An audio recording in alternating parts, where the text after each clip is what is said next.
Self-love is the new sexy, the podcast devoted to helping you overcome life's most painful and stubborn challenges so you can feel great, have more energy, and live stress-free every day.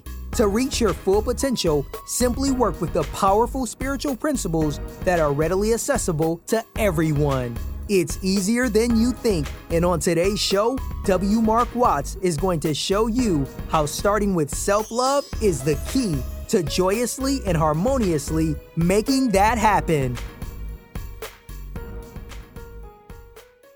Hey everybody, it's W. Mark Watts. Thanks for coming and hanging out with me for another episode of Self-Love is the New Sexy.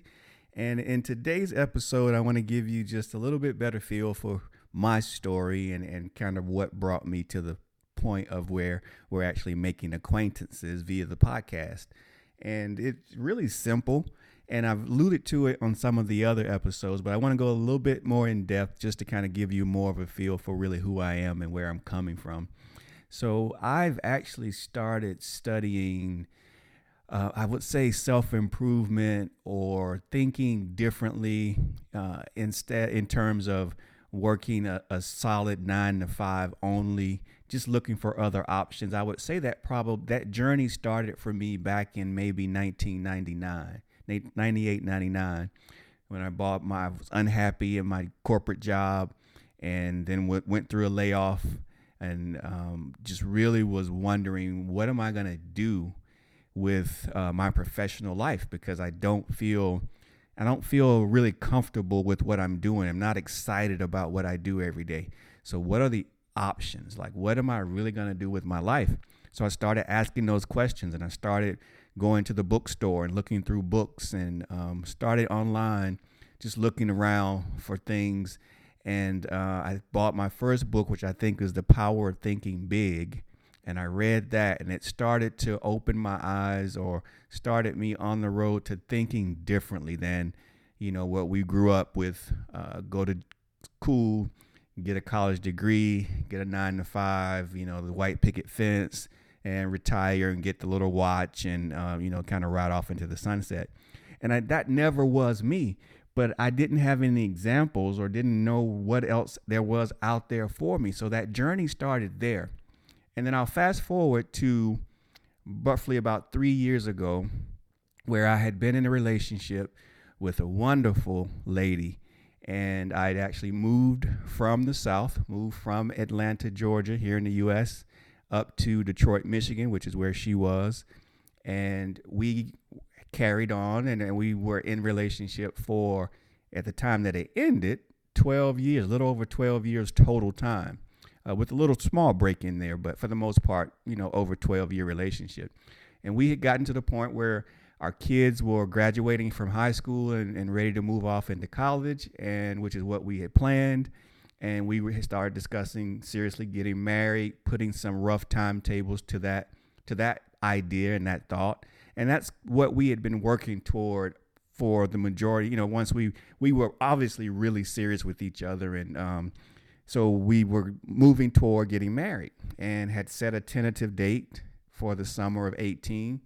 Well, in the summer of, or May of 17, something happened where she basically took a left turn in the relationship, or from the relationship, which basically we went from tentative plans to get married to basically not even speaking to one another.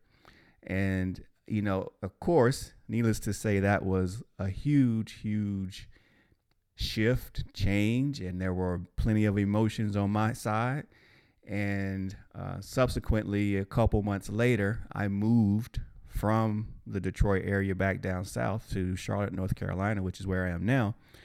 But as a result of that major life shift, we were planning, or I, at least in my head, I was planning on pretty much being with her the rest of my life and all that entails. And so once that change occurred, I had to really refocus and revamp my program and rethink what I was doing. And at the core of that pain and that hurt and all of that good stuff was I really needed to ground myself again and really find a way to find my true happiness for myself, not happiness that included anyone else. And so along that journey that I started back in 98, 99, I had really been studying spirituality a lot and those types of things, and following people who speak and teach those principles about how to just be at peace and happy and enjoy yourself. So I, wanted to really dig in there because I needed a remedy. Like I needed, I was in pain, like my heart, like I was crushed. I mean, my heart was broken in a million pieces because that was something that I had never even really imagined happening. We were just that tight that I thought that this is forever, except for we just haven't actually done it. And then once we started making the plans to do that, I never thought anything other than that. So now that that was gone and pretty much there was no opportunity or chance of it changing, it was pretty much a done deal. And with that being somewhat unresolved from a standpoint of being able to understand where she was coming from or why that happened that way. I mean, there was some discussion. So I have a loose idea of what was going on at that time, but that's neither here nor there. So at that point, I had to say, hey, how do I heal myself? How do I get back on the road to where I want to be? How do I get happy? And how do I create a life and a happiness and a power and a strength and just an energy that is totally independent of anything else going on in my life, including relationships, including my son, including everything but me. It's about me. Like I'm in pain. How do I go from this point right here to being consistently happy on a daily basis? And so what topic continued to come up was loving yourself, self-love. And so I really started to dig into that type of material and started to listen to people who were teaching that type of material and then applying those principles. And, slowly but surely, I started to realize a tremendous difference in the way that I was feeling about myself, and started to realize that my heart was mending, starting to realize that now here's the flip side of that thing. Yes, that relationship is over, but the flip side of it is now the whole world has opened up to me again. So now, is it a little more difficult? Because when you start trying to date, it's difficult to find dates that really excite you again. But needless to say, you're open. Like I liken it to those of you who are familiar with sports. I liken it to being a free agent now. So my team, I no longer am associated with my previous team. Now I can sign on with anybody I want to.